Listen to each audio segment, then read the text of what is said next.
Chapitre 2. Moïse et Jésus dans la providence de la restauration. La Bible contient de nombreux secrets relatifs à l'œuvre divine du salut. Mais le Seigneur Yahvé ne fait rien qu'il n'en ait révélé le secret à ses serviteurs les prophètes. Pourtant, sans connaître le principe qui sous-tend la providence, les êtres humains se sont montrés incapables de percer les mystères que renferme la Bible. Le récit biblique de la vie d'un prophète ne se réduit pas à une simple chronique historique. En réalité, par sa vie, la Bible dévoile le chemin que tous les êtres humains déchus doivent emprunter. Nous allons examiner en particulier comment Dieu a établi les cours providentiels de Jacob et Moïse comme modèle au cours de Jésus pour sauver toute l'humanité. Section 1. Les cours modèles pour amener Satan à se soumettre. Nous avons appris que pour la providence de la restauration dans la famille d'Isaac, Jacob était la figure centrale, qui établit le fondement de substance. Il occupa la position d'Abel et œuvra pour amener Satan à se soumettre et afin d'établir la condition d'indemnité pour éliminer la nature déchue. Le cours entier de Jacob devint le cours modèle pour Moïse et Jésus. Jésus vint pour amener Satan à la reddition de manière substantielle. Avant Jésus, Moïse suivit un cours afin de subjuguer Satan, et ce fut l'image du cours que Jésus allait suivre. Plus tôt encore, Dieu fit suivre à Jacob un cours qui constituait une représentation symbolique du cours de Jésus. De plus, le cours de Jacob est le modèle de celui que les Israélites et toute l'humanité doivent suivre pour amener Satan à se soumettre et pour atteindre le but de la providence de la restauration. 1.1. Pourquoi les cours de Jacob et de Moïse ont-ils été établis comme modèle pour le cours de Jésus ? Le but de la providence de la restauration est atteint quand les êtres humains amènent Satan à une soumission volontaire et deviennent ses maîtres. Ils doivent faire cela en accomplissant la part de responsabilité qui leur incombe. Jésus, en tant que Messie et véritable ancêtre de l'humanité, est venu pour aider toutes les personnes de foi afin qu'elles amènent Satan à se rendre volontairement. De lui-même, il a ouvert en pionnier le chemin pour susciter une reddition complète de Satan, et il guide depuis lors les personnes de foi afin qu'elles suivent son exemple. Satan, qui n'entend pas se soumettre même à Dieu, ne se serait soumis en aucune manière à Jésus, et encore moins aux croyants ordinaires. Aussi Dieu, prenant responsabilité pour les êtres humains qu'il a créés, a appelé Jacob et a œuvré par son intermédiaire pour nous montrer sous forme symbolique le cours amenant Satan à la soumission. Moïse fut capable de subjuguer Satan en s'inspirant du cours modèle qui était révélé symboliquement dans le cours de Jacob. Dans son cours, Moïse développa ce modèle au niveau image. De même, en œuvrant à partir du cours de Moïse, Jésus vint pour amener Satan à se soumettre substantiellement. En marchant sur les traces de Jésus, les personnes de foi peuvent aussi amener Satan à se rendre et le maîtriser. Quand Moïse déclara « Le Seigneur Dieu vous suscitera d'entre vos frères un prophète semblable à moi, vous l'écouterez en tout ce qu'il vous dira », il faisait allusion à Jésus. Celui-ci allait se tenir dans une position semblable à celle de Moïse et suivre le cours de Moïse comme modèle, afin de faire progresser la providence pour restaurer Canaan, le royaume de Dieu, au niveau mondial. Jésus déclara « Le Fils ne peut rien faire de lui-même qu'il ne le voit faire au Père. Ce que fait celui-ci, le Fils le fait pareillement. » Il voulait dire par là qu'il suivait le cours modèle que Dieu lui avait révélé grâce à Moïse. Moïse préfigurait donc Jésus. 1.2. Le cours de Jacob comme modèle pour les cours de Moïse et de Jésus. Jacob fut le pionnier du cours pour amener Satan à se soumettre. Ce cours prend le chemin opposé à celui par lequel Satan a corrompu l'humanité. Moïse et Jésus suivirent des cours selon le modèle de celui de Jacob. Faisons dans cette section une étude comparée de ces cours. 1. Nos premiers ancêtres auraient dû être absolument résolus à garder le commandement de Dieu de ne pas manger du fruit, et pourtant, ils chutèrent au risque de leur vie lorsque l'archange les tenta. Par conséquent, pour que Jacob puisse restaurer Canaan au niveau familial, c'est-à-dire retourner en Canaan avec sa famille et ses richesses, et établir alors le fondement pour recevoir le Messie, il a dû, au risque de sa vie, triompher dans un combat avec un ange qui représentait Satan. Jacob voulait désespérément réussir cette épreuve lorsqu'il lutta avec l'ange au gué de Yabok. Il triompha et reçut le nom d'Israël. Dans cette épreuve, c'est Dieu qui testa Jacob, en plaçant l'ange dans la position de Satan. Le but de Dieu en faisant cela n'était pas de faire souffrir Jacob, mais de l'aider à assurer la position d'Abel et accomplir la restauration de sa famille en se qualifiant comme seigneur de l'ange. Par ailleurs, du fait que l'ange jouait le rôle principal dans l'épreuve, le chemin fut ouvert pour que le monde angélique puisse être restauré.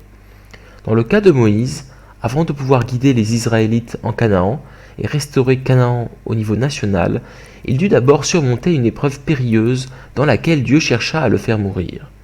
Il nous faut comprendre que Dieu donne de tels tests aux êtres humains parce qu'il les aime.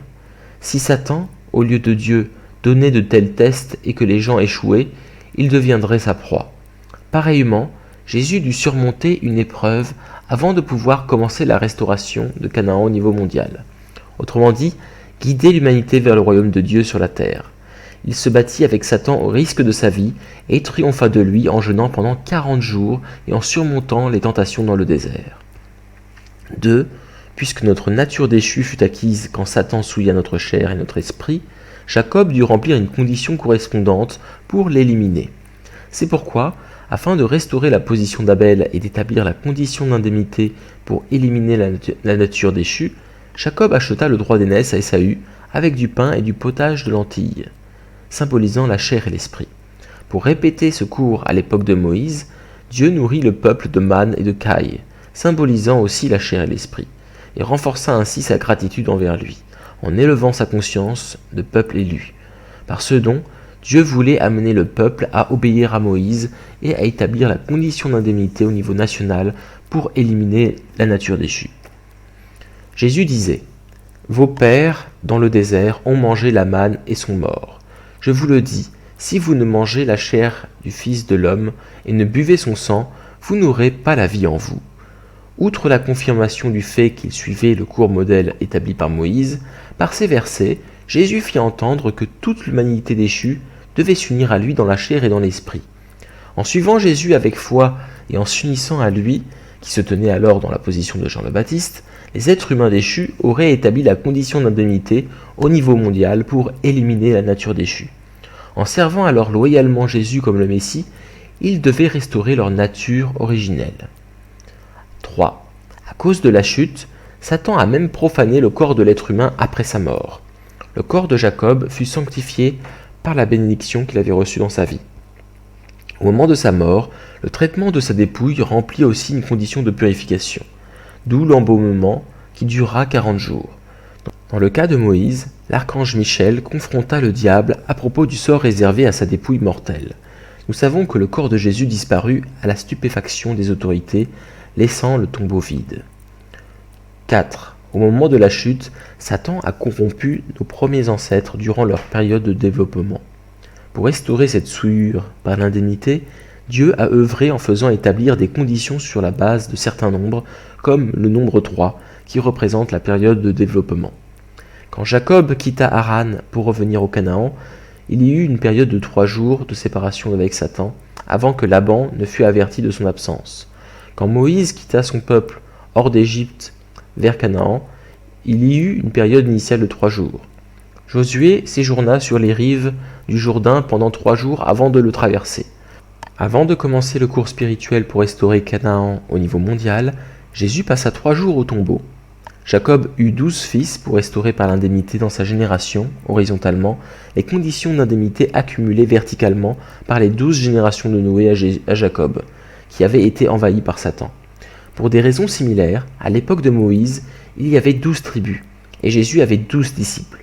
Afin de remplir une condition pour séparer de Satan, qui les avait souillés les 7 jours de la création de Dieu, il y eut 70 membres de la famille de Jacob, 70 anciens à l'époque de Moïse et 72 disciples de Jésus, qui tous jouèrent des rôles providentiels centraux dans leur âge respectif. 5. Un bâton qui frappe le mal, qui indique le chemin et apporte son soutien à quiconque s'appuie sur lui, est un symbole du Messie.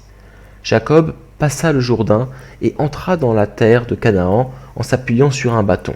Cela préfigurait le fait qu'un jour l'humanité déchue franchirait les eaux de ce monde de péché et arriverait sur la rive du monde idéal en suivant le Messie, c'est-à-dire en frappant l'injustice, en le prenant comme guide et exemple, et en se reposant sur lui.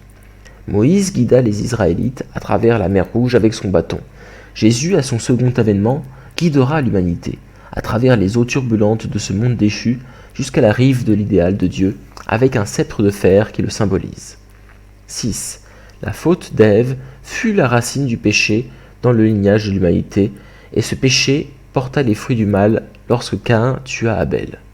Puisque ce sont une mère et son fils qui permirent à Satan d'entrer et de perpétuer le péché, selon le principe de la restauration par l'indemnité, une mère et son fils doivent se séparer de Satan en joignant leurs efforts. Jacob n'aurait pas pu recevoir la bénédiction et se séparer de Satan sans le soutien dévoué et les sages conseils de sa mère. Moïse n'aurait pu échapper à la mort et être en position de suivre la volonté de Dieu sans l'aide de sa mère. Et enfin, Marie sauva la vie de Jésus en fuyant avec lui en Égypte, échappant au roi Hérode qui cherchait à le tuer. 7. La figure centrale qui se voit confier la volonté de Dieu dans la providence doit retourner du monde satanique au monde de Dieu.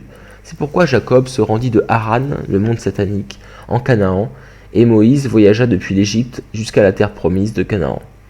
Après avoir trouvé refuge en Égypte, peu après sa naissance, Jésus revint en Galilée. 8. Le but final de la providence de la restauration est d'éliminer Satan. Cela explique le geste de Jacob enfouissant les idoles sous un arbre. Moïse abattit le veau d'or, le brûla, le moulut en poudre fine, et en saupoudra la surface de l'eau qu'il fit boire aux Israélites. Jésus vint détruire ce monde du mal en amenant Satan à la reddition par ses paroles et son pouvoir.